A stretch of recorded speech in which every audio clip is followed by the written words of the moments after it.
तो यहाँ पे चेंज मोड में जैसे जाते हैं तो चेंज मोड में हमें कंट्रोल एच जैसे दबाते हैं चेंज मोड के लिए तो हमें दो मोड मिलता है, एक सिंगल एंट्री मिलता है, एक डबल एंट्री मोड मिलता है। डबल एंट्री मोड में क्या होता है कि आपको डेबिट और क्रेडिट को समझना पड़ेगा, डेबिट और क्रेडिट को समझ के आपको एंट्री करना पड़ेगा। लेकिन सिंगल एंट्री मोड में क्या होता है, टैली अपने हिसाब से लेजर को सेलेक्ट करता है, आपको डेबिट और क्रेडिट का टेंशन लेना नहीं है, ठीक है। जिसे डेबिट और क्रेडिट समझ में नहीं आता है वो सिंगल एंट्री मोड में आप एंट्री चाहे तो कर सकते हैं। जैसे कि यहाँ पे जिस पार्टी को पेमेंट करना है, ठीक है, आप देखेंगे जैसे स्पेस दबाएंगे तो स्पेस दबाने के बाद यहाँ पे 3 लेजर शो हो रहा है, पार्टी का लेजर शो नहीं हो रहा है, ठीक है। अगर पार्टी का लेजर अगर यहाँ शो होता तो कहने का मतलब आप कंफ्यूज हो जाते कि अब कौन सा लेजर यहाँ पे सेलेक्ट करें। पार्टी का लेजर सेलेक्ट नहीं हो रहा है, यानी कि पेमेंट जो आप कर रहे हैं ये कह रहा है कि आप नगद अगर आप पेमेंट कर रहे हैं, ठीक है, कैश से कर रहे हैं या बैंक से कर रहे हैं, जैसे भी कर रहे हैं उस लेजर को आप सेलेक्ट कर लीजिए। यहाँ पे हम तो कर रहे हैं कैश से, तो कैश से कर रहे हैं तो यहाँ पे कैश को सेलेक्ट करना पड़ेगा। और स्पेस अब दबाएंगे तो अब आप देखेंगे यहाँ पे परचेज का लेजर और XYZ कंप्यूटर का दिख रहा है ना। तो टैली आपको कितना मदद कर रहा है ना।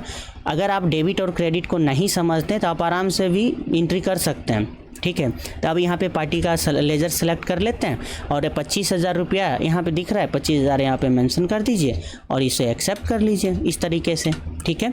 और एक्सेप्ट करेंगे आपका काम हो जाएगा।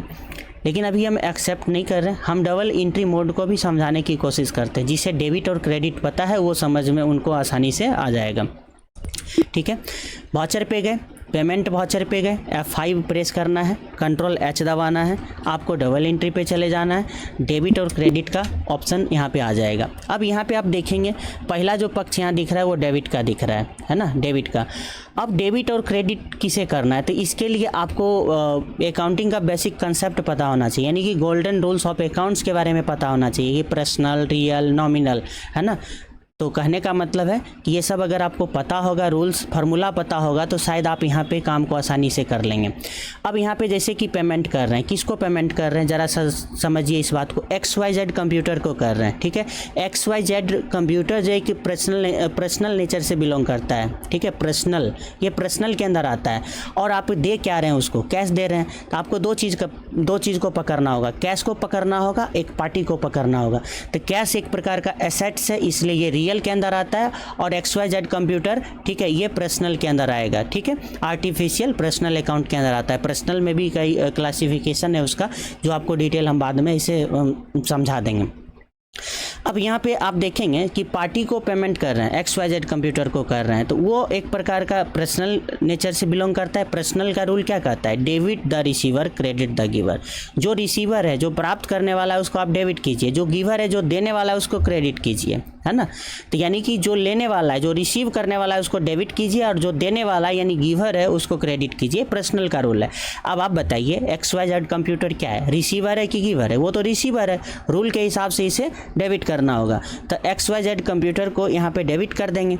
डेबिट जैसे यहाँ पे 25,000 ले लेते हैं, ठीक है, 25,000 यहाँ पे अगेंस्ट रेफरेंस पूछ रहा है। अब 25,000 के अगेंस्ट हम 25,000 का पेमेंट कर रहे हैं, ठीक है, तो यहाँ पे 25 ले लिए। अब यहाँ पे क्रेडिट आ रहा है, ऑटोमेटिक ऊपर डेबिट था नीचे क्रेडिट था। क्रेडिट में कौन आएगा, कैश आएगा।